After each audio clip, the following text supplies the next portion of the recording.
Ever feel like, that credit score of yours, it's this, like, mysterious number just kind of lurking in the shadows? Oh, totally. It can definitely feel like this big, scary thing that has way too much control over our lives. Exactly, and that's what we're diving deep into today.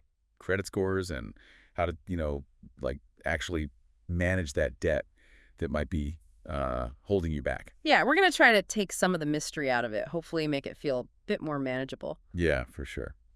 We've got some great excerpts from this guide, all about boosting that credit score and just getting smarter with your debt. A roadmap of sorts. Exactly. By the end of this deep dive, you'll understand not only how credit scores actually work, but you'll also walk away with some real strategies to improve yours and tackle that debt head on. Yeah, no more feeling intimidated by the whole thing. Right. It really can feel like a black box sometimes.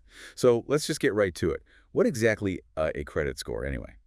Basically, it's a number, right? And that number sums up how good you are with borrowing money. Okay, so like how likely you are to pay it back. Exactly. And lenders use it to figure out like if they should loan you money, what interest rates to offer, all that. It even pops up in things like rental applications. Wow, so it's not just about like getting a credit card. Oh, no, it's way bigger than that. It can impact insurance premiums too, did you know? Huh. No, I didn't realize that. So how does this score actually get calculated? What goes into it? Well, there are five main factors they look at: payment history, amounts owed, length of your credit history, new credit you've taken on, and the types of credit you use. Okay, that's a lot to unpack there. The guide we're using really emphasizes like hammers home the importance of payment history. Rightfully so. I mean, it's the biggest piece of the puzzle, right? Like 35% of your score comes from that. Wow, 35%, okay. Yeah, so missing even one payment, just one slip up can knock your score down big time, like 50 points or even more sometimes. Oof, that's a big hit. It is. It is. That's why things like setting up auto pay or just having reminders, anything to keep those payments consistent, it's so, so crucial. Yeah, consistency is like the name of the game here. So what about amounts owed? What does that even mean in this context? It's about something called credit utilization. Let's say you have a credit card with a limit of $10,000. Okay, got it. 10,000. If you have a $3,000 balance on it, your credit utilization would be 30%. You're using 30% of the credit available to you. Keeping that percentage low shows lenders that you're managing credit responsibly. Ideally, shoot for under 30%, on each card and overall. So even if I could technically spend more, like I haven't hit my limit, it's actually smarter to stay like way below that. Yes, exactly. It's about showing that you can borrow responsibly and not max everything out. Gotcha. And it's good to keep in mind that different kinds of credit affect utilization differently.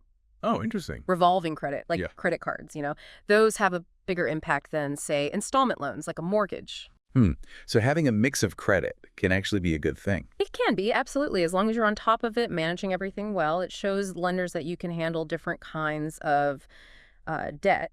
And this kind of ties into that length of credit history factor, too. Okay, so like the longer you've had accounts open and in good standing, obviously the better. Right. The longer you've been responsible, the better you look. Makes sense. Huh. So like don't close that oldest credit card even if you hardly use it anymore. Exactly.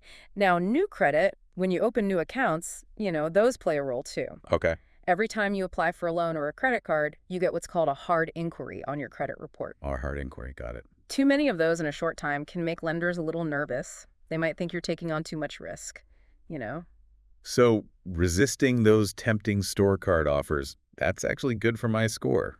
Who knew? Right. It all adds up, all these little things. Okay, so let's shift gears a bit. We've talked about building credit, but what about tackling that debt?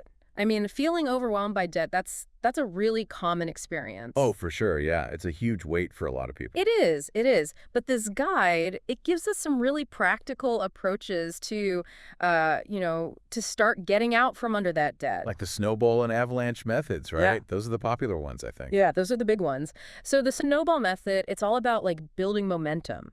You focus on paying off your smallest debts first, regardless of the interest rate. Interesting. Okay. Imagine, say you have a $500 medical bill, a $1,000 credit card balance, and then a $5,000 personal loan. Okay.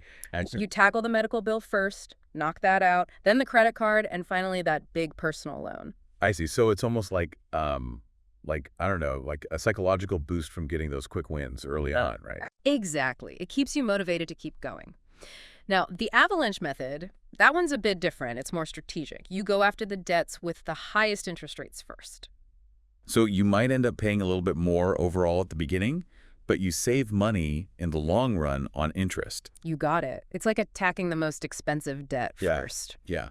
It's like which approach is better for you depends on like your personality and what your financial situation looks like. Exactly. There's no one right answer. The most important thing is finding a method you can actually stick with, consistently. Consistency over everything, right? Yeah. Small steps lead to big results. Couldn't agree more.